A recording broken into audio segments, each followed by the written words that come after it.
What's good, everybody? It's your buddy Qtip, and we back with another video. We are back with another edition of Qtip's Corner. Before we start, make sure you like, subscribe, thumbs up, comment, all them good things, bro. It don't cost no money. It's free. Appreciate the support for everybody that has subscribed, everybody that does watch the videos, everybody that has tapped in. Appreciate y'all for sure. So let's get it started. Qtip's Corner. It's the 4th edition. First 3. Haley Jones. Who was that second one? Haley Jones. Yeah, Azrae Stevens was the 3rd one. Kaylin Broad was the 2nd one. Go check those out if you haven't yet. The 4th edition is Maddy Siegrist. Big fan of Maddy Siegrist. Just actually talked about her on the pod last night of how we got to see her play in person when she was at Villanova during the Sweet 16. And she's just a phenomenal scorer. Really, like, just kind of effortless in a way. Like, she's not the most athletic. She's not the most tall. Like, she doesn't have a lot of advantages, but she creates advantages with her skill level and with her talent. I think the main thing that's slowed her down is injuries, and then a little bit of just inconsistency with the Wings organization as a whole. Obviously, the injuries have played a part. Like I said, she started 13 of 27 games last year. She started 15 of 26 games this year. So this year there was 44 games, so she missed 18 games with a knee injury. I think she missed time last year. I think it was a knee injury as well. So maybe it wasn't. I can't remember specifically, but I know she missed a lot of time last year. And I believe she was well on her way to being the most improved player. She was averaging 10 points a game, 3 rebounds, playing 23 minutes a game, averaging career highs. I think the year before she had averaged, like, her rookie season, she averaged like 3 points in like 8 or 9 minutes a game. So it was a huge jump, huge leap that I was super excited to see. Injuries cut that short, so she didn't really get to build on that. But then this 3rd season that she just had, she came in. She started a little slow, and then as soon as she started to, like, really get a rhythm, she got hurt. And it was an injury that kept her out for, like I said, 18 straight games. So it's a difficult process, but she averaged 12.7 points a game, 4 rebounds, shot 49% from the floor, 32% from 3, and 69 from the free throw line. So she shot over 90% her rookie season. Last year she shot 76.9, and this year she shot 69. I think her free throws are somewhere in the middle of that. For her career, I think she's a 77% shooter, so I think she's somewhere in that range. I think this year is just a little bit of a weird year of just not having a ton of continuity, just bringing in a lot of different players, not knowing what the role is going to be. But she's a phenomenal scorer. Like I said earlier, she's able to get to her spots. Again, she's kind of undersized. We really don't know what position she's going to be, if she's going to be a 3 or if she's going to be a 4, but she has the ability to play both. She can shoot from the outside. And everyone, I don't want to say everyone knows, but if you watch Maddy Siegrist play since Villanova, you know what her go-to is. It's that step back off one leg, Dirk fadeaway. Like, it's money. She can do it on either way. Or either side. She can do it over the left shoulder or over the right shoulder. She's really, really talented. She's good at getting to the rim. She's got a good enough foot speed to attack people downhill. Like, that's where it's like, is she a 3 or 4? Because if she's playing the 4 and there's a 4 guarding her, she can use her speed. But if she's playing the 3 and there's a 3 guarding her, she can use her size and she can use her length to her advantage. But I think she's just a flat out just a great scorer.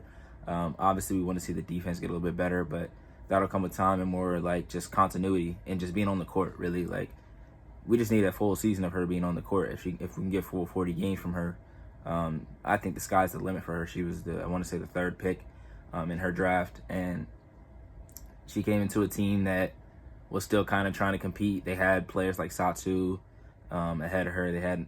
I want to say they had Natasha Howard as well, Tierra McCowan, like Kalani Brown. Like, there were players at the position or at the post position that she really had to battle through to get some minutes. And I think once she did, she showed her skill level. She showed her ability. And the 2nd year, she got more minutes. Again, of course, this year she got more minutes.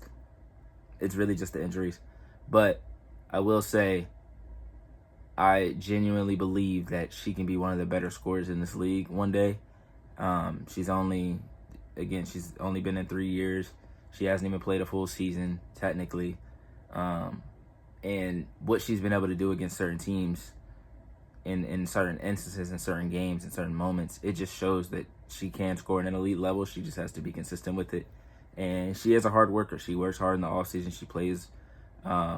She played in Athletes Unlimited. I think she might have been the MVP last year. I could be wrong.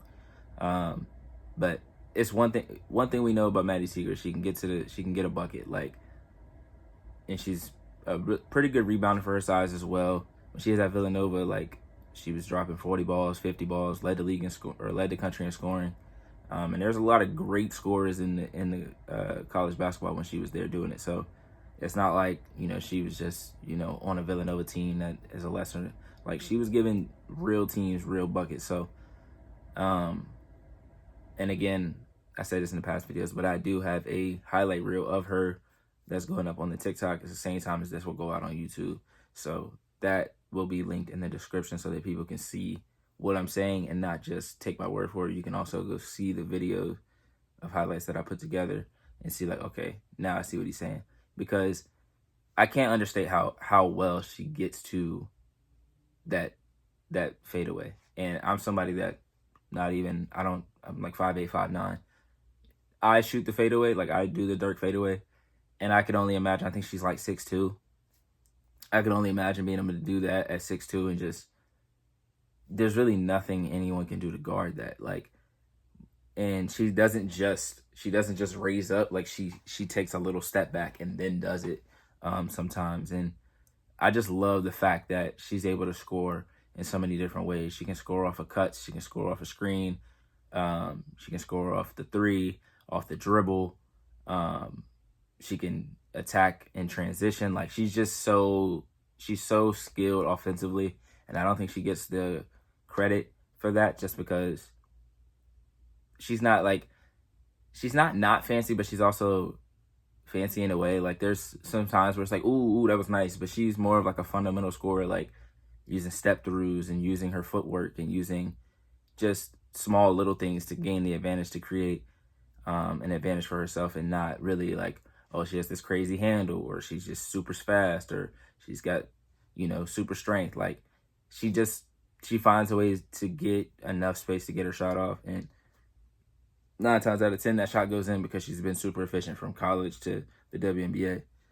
She hasn't shot under 48% from the field. I think last year she shot 50. The year before that, I think she shot 49. So she's been super efficient, especially inside the three-point line. I think the three-point efficiency will go up as well. I don't see it being 32, 33 when they have a real team around them. I think she's going to hover around 36, 37, just because she's that efficient. She takes good shots. She doesn't take bad shots.